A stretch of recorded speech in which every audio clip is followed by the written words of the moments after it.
All right, welcome everybody back to another episode of the Illinois Green Party series. I'm your host, David Rych. Extremely special guest tonight. This is Spike Cohen. Spike is the recent vice presidential candidate for the Libertarian Party and founder and chair of You Are the Power. Hello, Spike. Hey, man, it's good to be back on. Thank you. So, I interviewed Spike. I don't know if you remember, because I know you've been all over the media in the last few years. But I actually interviewed on my radio show a couple times a few years ago. Yep. Yeah, you do remember. Good. Yes. And very cool. So I'm thrilled to have you on here. And what I wanted to talk to you primarily about, though I kept coming up with all sorts of different things we can talk about, Sure. is because we're both a part of, the Libertarian Party is the third largest political party. Green Party, I think, is fourth easily. Yep. Yes. And so therefore we're like the top two third parties in the nation. Yes. And there's been some collaboration before in the last election in 2020. The Illinois Libertarian Party and Illinois Green Party actually got together to sue the state because we were locked down, so we couldn't go out and get signatures for ballot access. So it was a nice thing to see, for sure. So, but I wanted to talk to you primarily about third-party politics, obstacles, and adventures thereof. Like, for example, ballot access is a real pain in the ass for us. Yes. Please take the reins there and tell us why. Yes. Well, I mean, honestly, it's because it's not a fair system, right? The idea of ballot access. Let me take a further step back. The way it used to work initially in this country was no one was listed on the ballot. They would have, for example, president and then a line, and you would write in the name of who you wanted. And over time, they said, well, to make it easier, we're going to let people have, be able to get on the ballot so they can just choose from that name. And that was sort of the beginning of the political parties taking over things. But the problem now is they set thresholds for how much it takes for you to get on the ballot. Well, okay, let's make everyone have the same standards then. Because, for example, I'm not as familiar with Illinois, but like in Tennessee, for example, if you want to get on the ballot as a Republican or a Democrat, you have to get 25 signatures on a petition to get on. Well, that makes sense, right? That way you can't just say, I'm running for president and there'd be like 6,000 people on the ballot. I get that. 25 signatures shows that you're at least taking this somewhat seriously. You got 25 people together and signed it. If you want to run as anything but a Republican or a Democrat, you have to get 50,000 signatures. And it doesn't matter what race you're running for, even if there aren't even 50,000 people in whatever you're running for that can vote for you. I mean, it's just ridiculous. Yeah. And there's similar laws like that all over the place. In Illinois, they locked you down and then told you still had to go out illegally to get signatures, and then, fought you in court. Thankfully, we won that battle. And there have been other states where we've worked together on that. The problem is, if we go to the voters and use this as one of our main issues, that ballot access is unfair, which it is, even if those voters disagree, or even if they disagree with that and agree with us that that's unfair, unfortunately, we are kind of reinforcing what they already suspected, which is that it's almost impossible for us to win, that it's just so hard for us to get on the ballot in the first place, that, voting for us is basically a vote thrown away. And I liken it to if I walked up to your doorstep and first of all, if I was fortunate enough to have you even answer the door for me to try to sell you something, and I spent the time telling you how hard it was for me to even get in front of you and how no one wanted to let me in their catalog and no one would make my website and no one even wanted to make my product. And I had so many burdens that I had to do just to be able to get in front of you to tell you about my product. You're probably going to think my product's probably not that great. And that's so we're in this like catch-22 where we have to fight against it, but then we have to kind of grin and bear it. And as soon as we get the ballot access, just focus on why people should vote for us. And so it's a really difficult thing. And it helps to reinforce the real challenge that we have, which is even bigger than ballot access challenges or equal money challenges or equal act time in media challenges or any of that. It's the fact that the vast majority of Americans fall into that Debouget's law, false binary thinking that if they vote for anything other than Republican or Democrat, they're throwing their vote away and they have to instead vote for the lesser evil. And that's just it's the challenge we face. We have to show that we have the better ideas. That's one of the many challenges we face. And what's really specifically frustrating for me, agreeing with everything you just said, is that it's like a self-fulfilling prophecy. One person's not voting third party because they don't think enough other people will, but each of those other people are doing it for the same exact reason. You need one election, man, where you all just say, you know what, screw it, we're voting third party, and you will see changes happen. Agreed? Yeah. Yeah. 100%. There's it's actually a political cartoon back before we called them memes. But it was it's a photo of a bunch of people, and there's a guy. It's like there's a plank, and at the end of the plank, hanging off a cliff, is a guy on a podium, and he's yelling at all the people that are standing there, unknowingly holding up the plank that is keeping that guy from falling down the cliff. Right, And right. you see at the edge, there's some people looking down and realizing what's happening, and they just start walking away. And that's a really good analogy, because if enough people say, no, I don't care if I think this candidate is marginally better than this candidate. Honestly, they're all liars anyway. And frankly, I'm just going to keep getting marginally better or worse evil until I break away from it for good. Even if my candidate doesn't win, I know that A, I voted for something I actually believed in and someone I actually believed in. And B, if I don't win, then it didn't really matter which side won anyway, that there is no lesser evil and I need to walk away from it. And if enough people do that, then it goes away. The problem is, there's a reason it's called Debouget's law, and it's been around for like 300 years, is because statistically that's what happens in a first past the post system, which is why we support plural voting. But in a first past the post system, where whoever gets the most votes wins, or whoever gets the majority wins, what ends up happening is people fall into these, typically into two of a binary choice. And that's why my belief is we need to be focusing more on the local races where A, we've been able to win, Green Party people have been able to win, Libertarians have been able to win, and B, we can get a better buy-in because people can actually see what our ideas look like in their backyards, which is they're going to have to trust us there long before they trust us for a vote for the White House, because that's a risky bet for them. Yeah, absolutely. And one of the benefits for third-party candidates on the local level is that most, at least around here for sure, you don't tend to run under a party flag. Yes. You can establish your beliefs, your ideology, what you want to do for whatever the county, the village, whatever it may be, and that from that you should be able. That you can probably infer something about their political affiliations from their what they of course, what they want to do. You can figure out. No, go ahead. Well, I just never have I seen anybody run as a Democrat, for city mayor in a small town.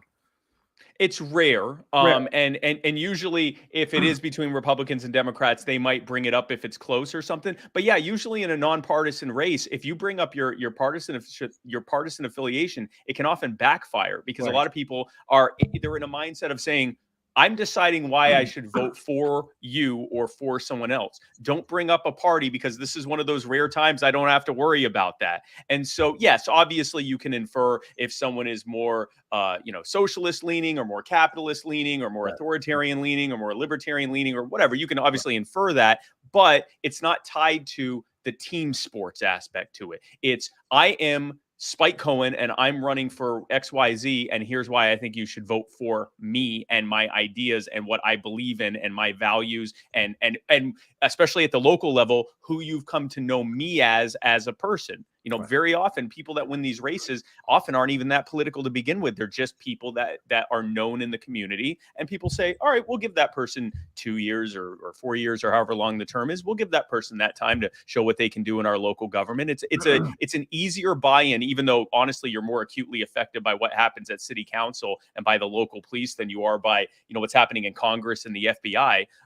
But it feels to most voters like it's an easier buy-in, and it gives us an opportunity to show that when Green Party candidates and when Libertarian Party candidates win, it's not just Team Red winning or Team Blue winning. When we win, when Libertarians, when Green Parties, when independent candidates win, they win too, for a change. Yeah, no, for sure. Absolutely. And also part of the frustration too is too often, and I've been guilty of it way back in the day before I discovered the garden that is third party politics, but it's just voting party line only. Like you don't even care who the candidates are. I'm a Democrat. That's a problem. Check. So to illustrate how dangerous that can be, I won't say her name because I don't think she would want me to, but I had her on my radio show a couple of years ago. I was out east and she was running. She's a atheist. What was it? Satanic trans. Satanic trans. Oh, I know who this is. I won't. I also won't say her name if she doesn't want us to, but I know who you're talking about. Yeah. So, I love this. She ran on the Republican party line for county sheriff. Oh, Yep. anarchists. No, that's the most important thing. Satanic Anarchists, Satanists, anarchists, trans. Yeah. and they didn't, because for the primary, people voted for her because they didn't. All they saw was an R next to the name. Yep. And she actually she didn't win after they found out more about this person. They all like freaked out, but I'm like, it's your fault. You didn't look into it. That she got the nomination. She got the nomination. She didn't win the general, but she won the nomination because they showed up and she was on there and she had the R next to her name. And I don't know if she was running unopposed or just it was because her name starts with an A. And they voted for her. Yeah, that was a good example of party politics. Exactly. Yeah, no, for sure. It really was. And she's a very intelligent person. I interviewed her, had some good idea. I told her, I'm like, well, the irony, of course, or the tension between you being an anarchist and the county sheriff, what would you do? And I loved this. She's like, I would make my officers stop at every time they see a local officer having somebody pulled over to make sure that they weren't abusing their rights. I'm like, ooh, I like that. That's kind of cool. Good use. Maybe we can talk about policing a little bit here, because I have a feeling we have very similar views on that. Yes. But ranked choice voting. I actually, now in the spirit of plural voting, I like all the different versions of plural voting, but I will say this. I actually prefer approval or score voting to ranked choice voting. Yeah, I don't even know what those are. Okay, so approval voting is probably the easiest one to explain. Basically, they give you all the different names of the people that are on the ballot, and you can select all or none or two of them. So, for example, instead of it saying, so with ranked choice, it's I pick this person number 1, I pick this person number 2. If you wanted to pick more people, you could pick 3, 4, 5, whatever, or you could just pick one person or whatever, but they're ranked. So now it's basically a built-in instant runoff system where if no one gets 50%, then the lowest vote getter gets knocked off and they go to the next one and keep going. And you know, if your first choice gets knocked off, your second choice or whoever else got those number of votes. And so it's like it's a runoff system. The problem with that, and I won't even say the problem, I guess the weakness of that is that it's still a first past the post system, and it still allows, because it's doing that ranking, it's still forcing people to go, well, is this the lesser evil? Is this the worse evil? And I do think it would lead to third parties getting more votes, but I don't think it would be what it takes to get to completely disavow people from the false binary voting, because they could still strategically say, that the Republicans and Democrats could still, from a strategic standpoint, tell voters, don't pick third parties as your second pick, because then if we get knocked off and enough people voted for them second, that's going to then go to their votes, and we could end up losing as a result of that, which has happened in some places. Like there was a Democrat that won in Alaska because of that. Whereas with approval voting, all they can say to the voters is, hey, if you vote third party too, and they get more votes, then they'll win. Okay, if I voted for them, I'm okay with that. So literally it inverts the argument. Instead of saying if you vote for them, then the lesser evil could lose. Instead, you're saying if you voted for who you want, then the greater good could win. Okay, well, don't threaten me with a good time. So I actually prefer approval voting to ranked choice voting for that reason. But any system would be better than what we have right now. Then just win or lose. That's it. Then just win or lose. Yeah. It's just one vote, one. Yeah. And just so people know what he was referring to. The Democrat in Alaska, I don't know the person's name, but it's the one who defeated Sarah Palin, and she went on this rampage against ranked choice voting merely because she lost, not because it's Sarah Palin lost. Sarah Palin lost. Sarah Palin, but yeah, right. Okay, so what brought you to third party politics? I did see one of your I think it was just an interview. I don't think it was a lecture, where you said that you started off as a neocon. And it was sort of like went through this thing after 9/11 and kind of talked about your trek towards third party politics. I'm not asking you to go that far back, but like, what about third party politics attracted you in the first place? Yeah, so I wasn't once just a Republican. I was like the worst kind of Republican. I wasn't even a Republican that had some discernible, some like redeemable parts that I wanted government to be out of people's lives on. I just was a neocon. It was like the worst iteration, like Right. Mitch McConnell style Republican. But I very quickly realized that was utter nonsense, and it was honestly, it was a lot of libertarians and Greens that were saying, that if you say you support it, honestly, it was libertarians that I think appealed to me a little bit more because I was more on the small government side, but it was Green people as well that were telling the truth about you have to look at US history. And so even though I became a libertarian, I realized that, this false binary choice of, this warmongering psychopath versus this warmongering psychopath. This one tells lies that I like more often. This one tells lies that I don't like more often. That's not a legitimate choice. And then once you really dive down into, they have us fighting over stuff that they largely are going to screw us both over on it anyway, whether we're talking about police or immigration or fiscal policy or economics or public safety or any of that. But when it comes to things like running up endless debt in our names, this ever expanding war machine, using our military as an enforcer of U.S. reserve currency status and the petrodollar, they work together 100% on that. They're the same party, right? I realized I actually went so far as to just becoming a non-voting anarchist and saying the whole system's corrupt. And eventually I realized even if the whole system is corrupt, even if we don't have a chance, I at least have an opportunity to make it clear that this party aligns with my values the most out of any of them. And if they don't have a shot of winning, I still made that choice. And as an anarchist, I do believe that voting is an act of proxy violence. I choose to use my proxy violence in self-defense. That's a very interesting way of putting it, because I too identify as an anarchist, sociopolitically and economically. Excuse me. I'm so anarchistic. I'm actually spiritually, I'm a Luciferian, which is a type of Satanist.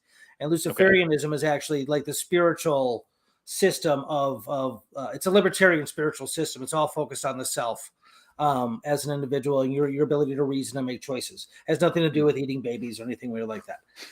It's just no eating babies. Okay, no eating babies. To each their own. Okay, but no, I'm very, very big on individualism.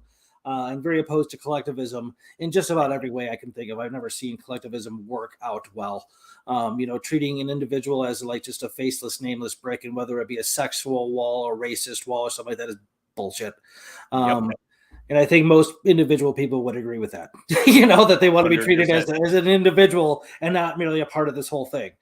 If you look at any of the worst evils that have happened, whether we're talking about chattel slavery or the genocides or massive wars, all of it happened because people weren't looking at each other as people. They were looking at each other, or often very much one group was looking at another group as a collective, which allowed them to be turned into this abstract evil concept. And they would then allow the most horrific things to happen to them, or sometimes take part in doing the most horrific things to them because they weren't looking at a mother or a child or a father or an uncle or a loved one or even just a human being. They were looking at an abstraction that they had been told was either their property or the fault for all of their ails or whatever, and that's why they were allowed to treat them that way. And that's why I strongly believe that all collectivists are our sworn enemies. No, I'm a strong believer in individualism and in the idea of treating individual people as to their own individual merits. Right. And I've said before, I'm like, if I have a friend, and if their race is important to them, then it's going to be important to me, but only because they've chosen to make it important. Does that make sense? Yeah. Because that's part of the contract. That's part of their identity. Exactly. Right, exactly. Yeah. And if it's not, then I'm not going to ever. Then it's not. Yeah, exactly. Okay. So going to, as far as the duopoly goes, it's been that way for a long time in this country.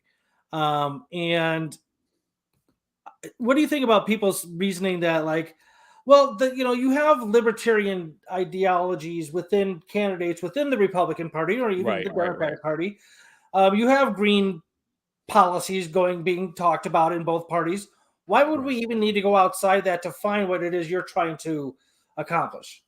Well, first of all, because very often when they pretend to have our policies or our ideas, they're lying, and they'll use it as a talking point. They'll use it as a talking point to try to get our vote or the vote of other people that may agree with us. And then they very often don't do it, or they do some kind of like perverse caricature of what they said that they were going to do. I look at the economic policies of both Republicans and Democrats over the past several decades, and it's this interesting like corporate welfare statism for the absolute wealthiest and most powerful among us, and rugged individualism for the rest of us. And in fact, not just rugged individualism, but often punishing us for the failures and excesses of the most wealthy and powerful among us. And what a bitter caricature of anyone who is trying to say that that was, fiscal conservatism or austerity or libertarianism or whatever else. Similar vein with those who are in favor of racial or social or criminal justice reform, where they're very often just putting a rainbow flag on fascism. We're seeing that very often now with our military industrial complex and intelligence agencies, where CIA has, trans day of visibility. And it's like the CIA is one of the most evil organizations on earth that has done irreparable harm to people around the world, that helps to keep propped up evil regimes that throw people from buildings on the suspicion that they might be homosexual, but yes, they certainly care about trans rights. And it's a perverse caricature. But also, even if they agreed with those things that they tell us that they agree with, it comes with all the other stuff too. So if they say, yeah, I agree with you that the tax, I'll go with Libertarian. If they say, yeah, I agree that certain taxes should be lower, and yeah, maybe I'm cool with gun rights being where they are. We shouldn't have any new gun restrictions at the very least. Maybe get rid of a few of them. Also, I think we should mass murder people around the globe to preserve the petrodollar. Right? Like, and it's like, yeah, just as a side note, also we're going to do that. But yeah, I think that the income tax, the FICA rate, is a bit too high. Okay, well, I'm glad we agree on that, but maybe we don't have to slaughter people around the globe, and then blame them for it and call them terrorists for fighting back briefly against the drone. And so it comes with so much other horrific things that even if I did agree with them on those things, on certain things, and even if they were honest and we're going to follow through on those things, there's still too much baggage to vote for that. No, that's a very well said. That's spot on, and that's where the whole greater or lesser evil comes in. It's like, well, this guy's like, I know some bullshit that I don't hear, but he's, I like all this stuff, so I'll go ahead and vote for him. But this stuff over here is really, really bad. Lesser evils, like, for example, I'm okay with a lesser evil if it's like choosing between, I'm out of town and I got to pick a hotel, and this one is, it's a little bit further away from where I'm going, but it's more affordable. And, this one's closer, but it's a little bit more expensive, and it doesn't come with a complimentary breakfast. Like, these are the lesser evils I'm okay with. When we're talking actual evil, like mass murder and, like running up inflation intentionally to enrich the people who benefit from inflation at the expense of the other 99.95% of Americans. No, that's not a lesser evil. We're talking like lesser sociopathy at that point. And both the lesser is so marginal and the sociopathy is so high and so dramatic and so detrimental to the lives of the vast majority of people. That's a bridge I'm not going to cross. No, that's very well said. Absolutely. Spot on. So you brought up a word that I think will give us a nice segue to this next subject. Sure. Sociopathy. The definition of sociopathy, basically, without getting into like too deep in psychology and stuff like that, is basically anybody who disregards the rights and suffering of any other person, which is a good description of a lot of police, as they're causing suffering upon you. They're violating your rights, and they don't care. That's literally the definition of a sociopath. Yes. Okay. Yes. So yes, agreed. And I don't see why people don't find that to be far more problematic than they do. I do researching on police damn near every day for over 3 years. Something got in my craw, and it wasn't Derek Chauvin. It was, I don't know what it was. It just, something got in my craw a while back, and I just started doing it. And it's astonishing. Almost every day I find something that's more and more upsetting and concerning. Yeah. Just the absolute, first of all, starting with like a lot of these cops don't seem to know the law, and that's a big part of the problem. is that they think that they're arresting somebody for something that is illegal when in fact it's not illegal. It's not illegal. And they're also, part of the problem is that they're being trained compliance above all else. Their rights are not important. Right. Your knowledge, the police officer's knowledge of the law is not important. Public safety is not that important, or rather, public safety is directly tied to whether or not they're complying with you. And so you have people that often get a matter of days or maybe weeks of training in the law, which, by the way, I want to remind everyone, the law is that thing that every government has acknowledged, or every agency has acknowledged. It is literally impossible to know all of them. Like it is not, no human being has the mental capacity or cognitive ability to recall all of the laws that exist. It is literally, so when they say ignorance of the law is no excuse, it kind of should be, because it's not like, there's no way to know all of them. There's been some estimates that the average American commits something like 3 felonies a day, has no idea it's even happening. Like that, it has become that obscure and that absurd. And so it's impossible for them to know, but even still, they get very, very little training. And so they don't know much about the law. They certainly don't know much about your rights. And then they have it drilled into your head, compliance, into their heads, compliance, compliance, compliance, compliance. If they don't comply, here are the techniques you use to escalate force until they comply. But the problem is compliance, or lack of compliance, could be someone saying, no, you can't arrest me because I'm not breaking the law. What law am I breaking? No, I'm not going to get out of the car because I don't have to. No, I don't need to have you search my car because I have a right to refuse. So it could be someone legally asserting their rights and be seen as a potentially violent act of compliance. And so you can see, I've watched plenty of police footage, and I will watch police officers who I'm sure go home and, hug their children and, love their families and everything else, or at least 60% of them do that. And then when they are, but when they're out on the beat, I watch them kind of almost glaze over and casually abuse people, because in their heads, they're just going into their training, and their training is use escalating violence to keep people to comply. I'm not talking about the Derek Chauvins or the people that killed Breonna Taylor, or the highly abusive ones. I'm just talking about the day-to-day beat cops that go, not complying. This, that's not working. Okay, this, that's not working. Okay, I'm going to tase them. Oh, that's not working. I'm going to do this. I'm going to do that until they comply. It is a huge problem, and we can get into this. It's a huge reason why we got to do away with qualified immunity, which will lead to a cascading of changes in policy to put this to at least greatly reform this. Yeah, absolutely. So let's talk about qualified immunity, because it is absolutely just. I saw a video of yours. I think it was just kind of you at your house just talking about it. Yes, I was sitting in that couch right over there. Yeah, that's my viral qualified immunity video. Right. And I agreed with everything you said. Qualified immunity was just absolute nonsense. That there exists any group of people that can't be held accountable for their behavior is nonsense. That's about as anti-democratic as one can get. It's ridiculous. Yeah, it's absolutely this whole. We can talk about rights too, because this whole notion of like special rights. There's no such thing as a special right. No, a right is a moral allowance for behavior. A right is a right because it's right.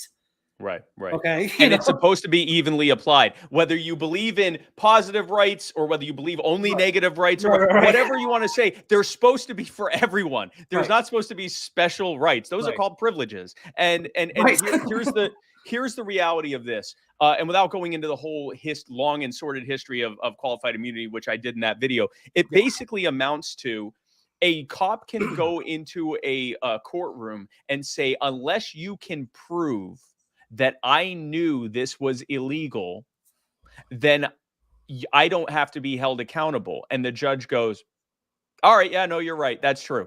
And that's what qualified immunity is. And when I say they have to prove it, let me give you some ridiculous examples of this. Please. There were 2 officers in, I believe, Alabama, who they arrested a man, and they while he was already arrested and detained and complying, I believe he was sitting on the curb. They decided to use their canine dog, a canine officer, and sick it on him. And it caused all sorts of nerve damage and permanent disfiguration and everything else. When he sued them and the department, those officers got qualified immunity, even though there had been an exact case in that exact circuit court jurisdiction. I don't know if it was in Alabama or another one in that circuit, but relatively nearby, there was another case where officers had been found to be to have broken the law by sicking a dog on someone who was fully compliant and arrested, because in that first case the guy was lying on his side, and in this case he was sitting up.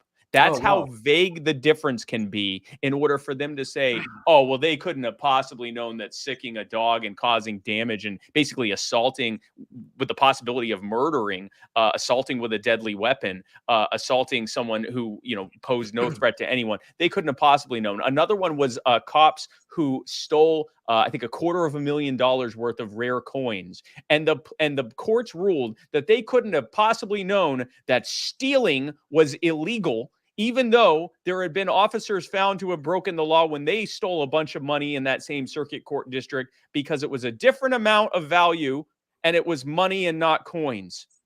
These are the people that tell you that ignorance of the law is no excuse. They will then straight-faced, or their attorneys will straight-faced walk up to a court and say, well, they couldn't have possibly known that theft and murder and kidnapping and rape and all of these other things were crimes, Your Honor. And then the judge with a straight face goes, I am forced to agree with you because of qualified immunity. That's qualified immunity. Right. And that obviously the sum of all what you just said is clearly describing a ridiculous situation, Yes. A ridiculous ideology, and a complete and total lack of correct moral reasoning. Oh, yes. Like the whole notion, like I know there was somebody else, I think it was a canine thing too, but like the is that right? Well, anyway, if it's not right, it's close enough. Where basically, I'll make it more general so I can't be wrong. Sometimes when a cop does something that's clearly wrong to a rational person, they get qualified immunity, and the victim gets charged with obstruction or resisting. Yep. And that kind of thing. And they twisted it into something that it's clearly not. They invert it, even though the victim is in the legal right, but because of qualified immunity, it screws it up. But here's the other thing it does, David. Yeah. The other thing it does is it puts police departments, it gives them a perversely skewed cost-benefit analysis. So they look at this case and they go, all right, so this cop's terrible. He's going to end up murdering someone. He keeps doing these terrible things, but he's not costing us anything. They can't get sued. We can't get sued. And if I try to get rid of them, I'm going to have to fight the police unions. I'm going to have to fight the politicians who are trying to be tough on crime. It's going to cost both a ton of money and my own political capital that I have as a chief of police or a sheriff or whatever else. And it's too much of it. It's not worth it. And so what it leads to is bad cops are not punished, which means they're incentivized.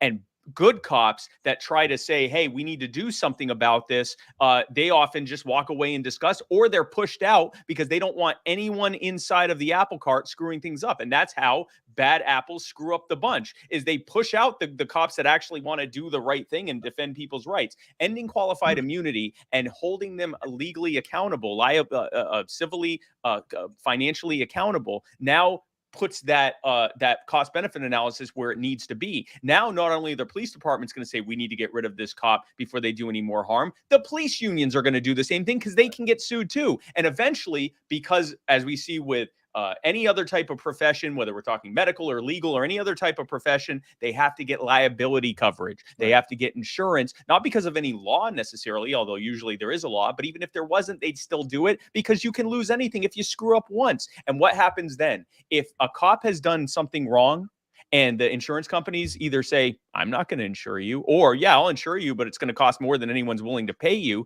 Now that cop becomes unemployable because they did something at this level of wrong. Right. And long before it reaches murder or rape or kidnapping or theft or assault or any of those things, they get washed away with the tide. And the police departments institute better policing policies. Instead of teaching cops to escalate, they teach them to de-escalate. Instead of teaching them compliance above all, they teach them that they actually have rights, that the people that they're detaining or interacting with actually are human beings with, and stay with me, actual rights and dignity and should be treated as such. And it will professionalize that profession as much as possible. It will help root out bad actors by holding them liable, and it will force a lot of changes to the system. Now, as an anarchist, I still believe that the Institute of State Policing is still going to be inherently flawed from just a philosophical and moral background, but it's at least going to be a lot more accountable if you hold them accountable just like you would any of us.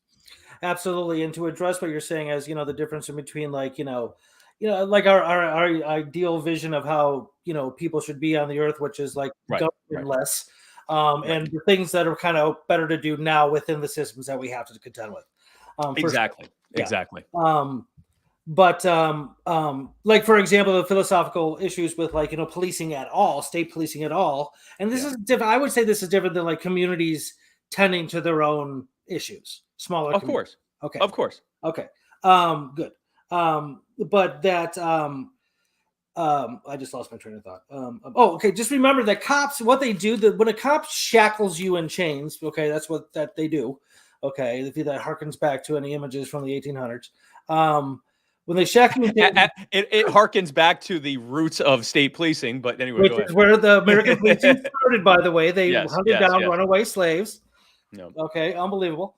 And some say that that's what they're still doing. And that is literally the government at that point is taking ownership of your body. 100% that is what happened. And there's only one word for when one or more people take ownership of one or more other people's body, and that's slavery, period. Okay. And that's not okay. Now, of course, there are some practical concerns about that. Like, well, what about actual murderers and rapists and, serial killers? Like, what do you do with them? The people that are actually violent. Well, we can talk about that later. Obviously, we don't want serial killers running around. That I don't think anybody wants that. But then that brings up the issue of like non-violent crimes and perceived threats when they're not there by a cop. You see cops like pull guns on people in their cars because they ask them to get their ID and then they go to reach for their glove compartment. And then they go to get their ID. Yeah. So you just told me to get my ID. A guy got shot by a cop for that very reason. I'm like, holy shit, Anyway, but just remember that when a cop, puts you in cuffs, that's the government taking ownership of your body. 100%. That is exactly what that is. Yeah, no, 100%. And the thing is, anytime that, that's the difference between force and aggression, right? Like force in defense of self or others is a just use of force. If we were standing next to each other and you decided you wanted to stab me to death, I'm not philosophically bound to let you do that because I'm not allowed to fight back because holding your arms is a type of slavery or whatever. It's in that moment, you have initiated the aggression, and I am allowed to be able to use a level of force, a proportionate level of force, to stop you. And it might even involve you may end up dead in the process, or you may end up harmed or whatever. We may both end up harmed, but I had a right to defend myself, and vice versa if I did the same to you. So, in a similar token, if a community decided that they wanted to have a certain standard of safety, which is basically you can't rob people, you can't harm people, you can't assault people, they could through proxy, they could hire people to say, to step in or to hold people to be given some kind of due process if they've been accused of doing that. That's now within the realm of something that would be considered just. That's not what state policing is, though. They might do that sometimes incidentally, but that's more for political reasons than anything else. The purpose of state policing is to make you comply with the state, which is why some of the harshest punishments that have ever been handed out were for things like tax evasion, or lying to police officers, or releasing data that information that the government decided no one else should be allowed to know, which usually exposes their lies, oddly enough. Those are the things that some of the people have faced some of the stiffest punishments for. There was no victim except the state. And in fact, it was actually often exposing the state victimizing us and our rights. That's what state law enforcement is. That's why they call it law enforcement. That's why the Supreme Court multiple times has said this state law enforcement has no duty to protect you. Their job is to enforce the law. Okay. 2005, Gonzalez versus Rock City, Supreme Court decision. Okay, it's exactly what the Supreme Court concluded, is that the explanation of that case is way too long to go into now. But of course, it's very, very nuanced. But basically, a lady sued the police station for not protecting her. The Supreme Court said cops have no legal obligation to protect anybody. Their job is to enforce the law. That's it. And everybody says, nobody seems to. I've brought this up to judges and lawyers. Are like, really? I'm like, yeah, really. Yeah. Protect and serve. To protect and serve. No, it's all bullshit. They don't say who. Yeah, to themselves. Yeah, It's true. They are there true. to protect and serve, not you. No, They're there not. to protect and serve a power structure. Yeah. No, it's crazy. It's really crazy. Real quick, when Spike brought up they said at least 60% of the time, and I was like, got all excited. Brian just put in here. He's like, that look on David's face when Spike snuck in that statistic, priceless. So what because I understood what he was saying there. Mm-hmm. There are multiple independent studies that all come up with the same number. That about 40%, at least 40% of police have been charged with domestic abuse, either with their spouses or their children or both. And it's a strikingly high number. That was what you were referring to, right? That was exactly what I was referring to. And one of the earliest studies, which came out, I think it was called a Family and Violence Center or something like that, back in 1990. It was in the 90s. It was based on a self-reported survey. Roughly 40% of police officers volunteered that they had been involved with that. Because now, it was anonymous. So it was anonymous. Right. And it was, so that means there's probably a few that didn't think what they did rose to the level of domestic violence. Well, yeah, she was giving me a hard time, so I slapped her around a little or something, or, I shook her because, sometimes she needs shaking, and which is very often what happens with domestic abusers. They very often justify and rationalize as what they're doing as not really being abused. Oh, yeah, I tell her she has to stay home and can't go anywhere, but that's because she's young. She can't be helped. She's not responsible. She doesn't know what she's doing. And so I think the threshold's probably, it might be much higher. It's certainly at least almost half. And now keep in mind, these are the people who on the spot are deciding whether domestic abuse happened. And now suddenly it makes sense why so many people, when they report being abused or they report being raped, very often the cop starts accusing them.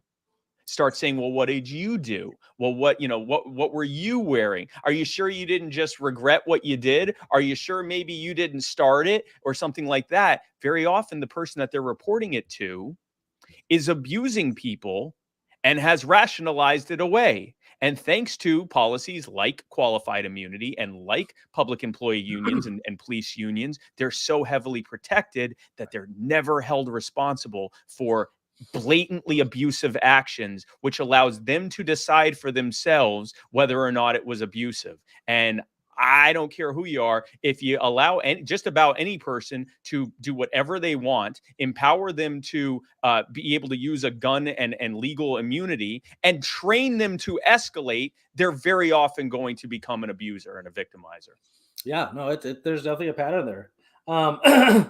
And speaking of you brought it up a couple of times, the police unions are, and I'm very pro union, and I don't understand I also am pro union. I am pro union. We talked about that. I'm pro voluntary union. Police unions are not voluntary. It's yeah. And they're completely overstepped their bounds. Yep. Unions are not don't exist for those reasons, to protect any sort of like legal. They're there to negotiate contracts concerning wages, safety, and benefits. That's about it, which is great, and I like that exists, absolutely. But to give legal defense or try to get somebody out of trouble, he murdered somebody, and the union's all up in arms and say, "Oh, we can fight for you." Why? What the union needs to shut up and stick to the other stuff. They are a taxpayer-funded lobby. Now, let's give an example, and I know this isn't on law enforcement, but since we're talking about unions, let's talk about how unions should work. We had a situation where railroad workers across the country were striking because of a variety of different things, but one of their biggest issues was the crumbling safety standards and deteriorating safety standards, which were leading to an increasing number of derailments and injuries to rail workers and to the public, right? And what happened? They were in the middle of a strike, or they were about to begin a strike, and the government, under so-called pro-union President Joe Biden, it wasn't just him, it was the whole federal government, but they ordered the strike to stop and basically forced them to work. Now, since we're talking about definitions of slavery, if you force someone to work, forced labor. I believe that forced labor is kind of the textbook definition of slavery, right? But not just the moral and ethical implications of that. Look at the real world implications of that. It was 2 months ago that we saw this tragic derailment in East Palestine. I actually was in Ohio just a couple of weeks ago.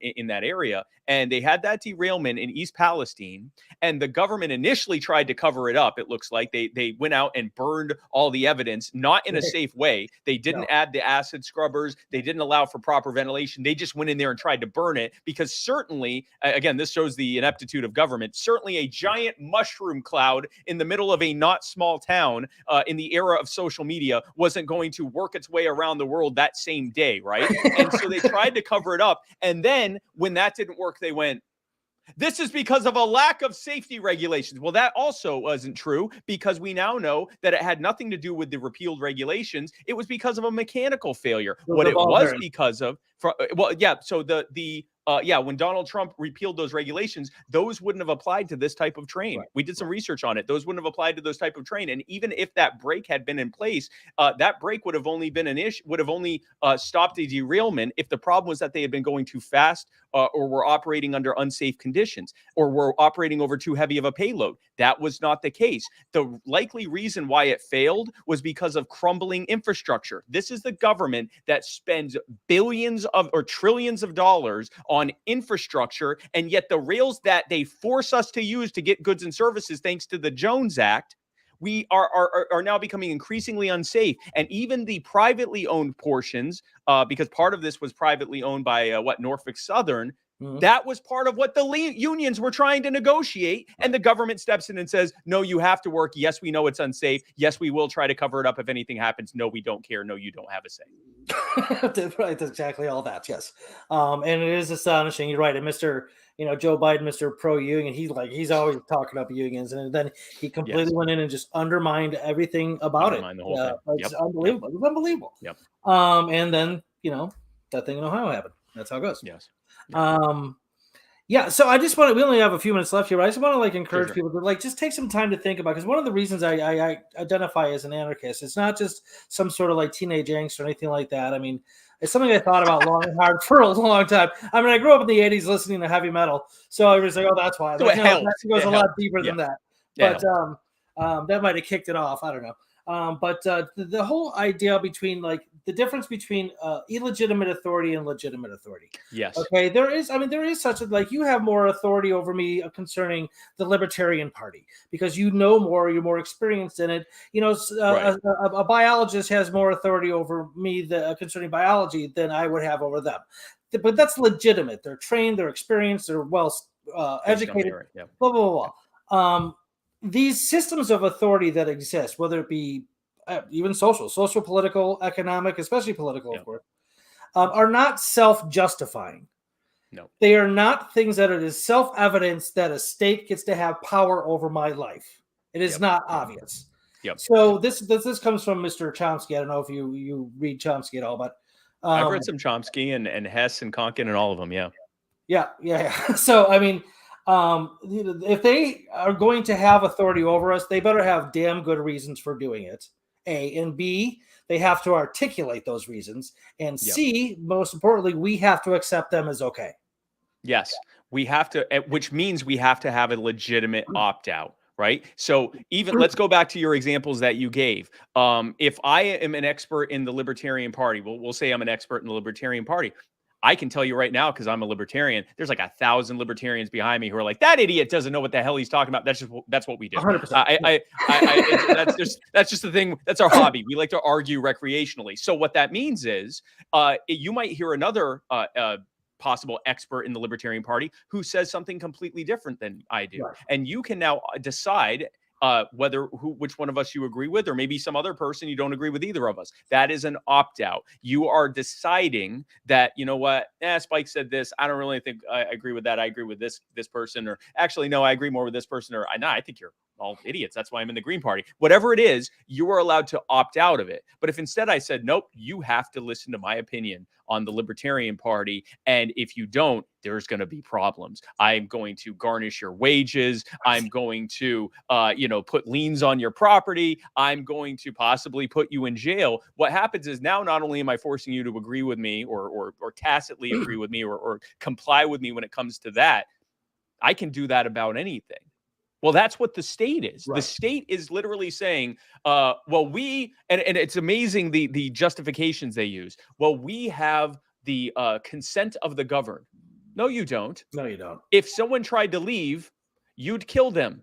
That's been established many times. They could leave if they even tried to leave the landmass, right? So so say, okay, fine, I'll just live somewhere else and not have to deal with you. You have to pay an exit tax. If you never come back to the US, they will literally, and that's not just in the US, that's in most countries, they'll force you to pay a fee to leave.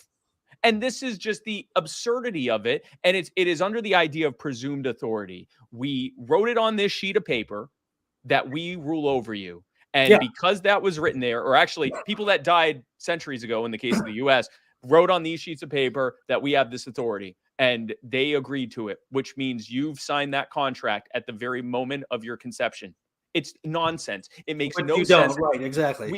We would not allow it in anything else. If anyone else tried to assert such a thing, it would be called racketeering. It would be called potentially kidnapping. It would be called theft. Any attempts to try to enforce it would be considered extortion. Like the whole thing would be considered justifiably organized crime. That's what it is. It is an organized crime against your autonomy, against your rights, against your personal individual authority that you have over yourself. And it's a violation of it. And not only is it a violation of all of those things, which is terrible from an moral and ethical standpoint, it creates the arrangement for people to abuse you as policy, because why wouldn't they? They can. They already showed that they don't have to have any real legitimate justification to tell you what to do. So why wouldn't they abuse it? Why wouldn't that job attract the worst among us? Why wouldn't they train its enforcers to be monsters? Why wouldn't they give themselves total exemption from their own justice system to be held accountable for when they do terrible things to you and get caught red-handed doing it? Why wouldn't they hand out favors to the most powerful people around them in exchange for making sure that they stay in office to do it to you even more? Why wouldn't they do everything that they're doing to you and worse? And why wouldn't it continue to get worse and worse and worse? It has to, because it is a cartel. It is the mob, and it has none of the limiting factors that those organizations have, because it is also a monopoly. It has imposed itself as a monopoly. Very often people will say, if it wasn't for government, we'd be taken over by warlords. And that might be true. If the government wasn't here, we might be taken over by warlords. And those warlords would tell you what to do every single day of your life. And they would rob you to pay for their rule over you. And they would put you in jail and put you in a cage if you didn't agree with them. And they'd kill you if you tried to fight against them. And they'd put your children in schools and teach them and future generations that the whole thing was completely justified and that they were actually completely in agreement with it. Wouldn't that be terrible? Yeah, exactly. You know, like the Who said, meet the new boss, same as the old boss. Yeah, absolutely. So, yeah, no, and I also would encourage people to just, maybe do some research and think about the human atrocities committed even in the last 400 years. Say, let's start there. You show me that the vast majority of those, or even like 20%, were not caused by centralized authority. Right? Governments do very, very nasty things. Yep. Okay. And we could talk about Spike. We're just going to have to come back on because we got 8,000 more things to talk about. So I'm sorry. I know. When you or I, if I commit murder, if I kill one person, it's murder. If I kill 100 people, it's mass murder. If I get elected to office and kill 100,000 people, it's called foreign policy. Exactly. That's the problem. Goes back to the moral thing, is that, like, again, there's no such thing as a special right. It doesn't exist. It's all made up crap that they sell to you, and then we buy it. Too much of us buy into it, and so which allows it to happen. I'm sure you've heard of the divine right of kings, right? Same thing. It's the same exact thing. It's the same exact thing. Divine entity actually bequeathing these divine rights to kings and queens? No. The new divine figure that they've replaced God or whatever their deity was in that case, the new divine thing is they say now, instead of saying I can rule over you because God said so, they say I rule over to you because you said so at the moment of your conception, whether or not you ever actually did that. And if you're against that, then you're a terrible person. Right, it's like the worst kind of gaslighting ever. It's absurd, literally absurd in the logical sense of absurdity. Okay, I mean, it's not just kind of silly; it's absurd. And it's all because James Madison scribbled some ink on a piece of parchment and got 55 other white supremacists to sign it. Poof, you have a government that hundreds of millions to billions of people in the future have to obey every word. That's stupid. Okay, each person, by definition of being a person, has the capacity to reason. You have the ability to think for yourself. Reason will tell you right from wrong, good from bad, true from false, likely from. I mean, we have logic, and we have the fallacies, and we have critical thinking. We have statistics and mathematics and the scientific method. Rationality is everywhere you need it to be. You just got to approach it and engage it and start applying it to the bullshit that's being told to us. Dude, I'm sorry. So I get really heated about this shit. It drives me nuts. Anyway, that's it, man. That flew by. Yeah. Hey, listen, I enjoyed it. I looked up, you're like, we got to go. And I'm like, why? And I'm like, oh, because it's been an hour. Yeah. Yeah. Listen, that was, I greatly enjoyed this. And I'm glad that we did this because I looked at our shared platforms, the Libertarian Party platform and the Green Party platform. I think we agree on like 70% of things. And honestly, even on the things we disagree on, there's even some things we agree on. Like on economic policy, we're obviously going to have some big differences, but we both are against corporate welfare. We're both against running up debt to enrich the most powerful among us at the expense of everyone else. Even on something like healthcare, we disagree with regulations that are put in place explicitly to enrich the people that are exploiting our medical needs for maximized profit. So even on certain things, we still agree. We may disagree on the best way to handle it, but we certainly agree that this ain't the way to do it on just about everything. So I do think we need to work together. I do think any times that we can work together, it's going to be a net benefit for both of us. And frankly, we're relatively small compared to some of the monoliths that we're often fighting against. And we need to work together. We need to find common ground. That's actually what I do with my organization, You Are the Power. We find people who need help, who need to get justice and fight for accountability, people who have charitable and material needs, all sorts of different types of people that need all sorts of different types of help. And we organize people in their communities and work with them to help them and to get justice for them and accountability for those who did it to them. And we don't care your political affiliation or lack thereof. If we agree on this, then we're going to work together. And in that spirit, I am happy to work with Greens and socialists, and for that matter, Republicans and Democrats who recognize that there are problems that need to be faced and recognize that this, whatever this is the solution. If we agree on that, let's work together. Absolutely. 100%. Thank you so much for saying that, because I agree. This is a good thing, building the bridge. Because like you said, we agree on a lot. I say that to a lot of people, and that's very counterintuitive to them. We agree on a lot. Most things we agree on. It's wild. Decentralization is one of the party platforms for the Green Party. Grassroots democracy, localized economics. So it's a personal accountability.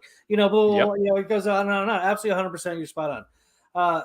Spike Cohen, thank you so much. Seriously, this was great. And I know you're like extremely busy person, but I'm going to try to get in Brian's ear maybe in a couple months and see if I can get you back on. We could talk. He's the guy to get in the ear of. Yes. Stay in Brian's ear. Yeah. Yeah, absolutely. Because I think we have a lot more to discuss for sure. Absolutely. Thank you. And thank you for all that you do, because you do a lot of good stuff for a lot of people. You're getting out there. I can tell you're a regular on the Kennedy show or the Kennedy Nation. I'm a regular on many things. Yes. At this point, I go on to, whether we're talking about going on Fox or whether we're talking about going on, on podcasts or going to events. I just got back from another event in Denver. Wherever I'm going, I am giving a message of we need to work together because we are facing much bigger monsters than we can handle on our own or in our individual groups. And many of us agree on way too much for us not to be working together. If you and I disagree on, I don't know, maybe we don't, but let's say we disagree on gun laws or something like that. Fine. We can go argue on gun laws. It sounds like we don't, but whatever it is, whatever mythical thing we can discover that we disagree on, let's argue on Twitter about that. But in the meantime, in between arguing on Twitter, if we agree on this and this and this and this and this and this, and there are people who right now are acutely suffering because of the implementation of those things, then not only is it not logically right for us to work together to fight it, but in my mind, there's a bit of negligence happening there. And we're putting our intellectual disagreements and often our egos above the needs of ourselves and others and what works best to try to actually get real and concrete and needed changes. And so I'm happy to work with you and everyone else who agrees with me on these things. Do good with all and harm with none. There you go. I love it. Perfect. All right, everybody. Thank you for tuning in to the Illinois Green Party series. I'm your host, David Rych. Special thanks to our guest here, Spike Cohen. Again, keep it up. Thank you. And we'll be in touch. All right, everybody. Tune in next week for. I don't even know how I have on next week, but tune in anyway. Till then, be good, be green. You're not going to believe who's on next week. Because I don't.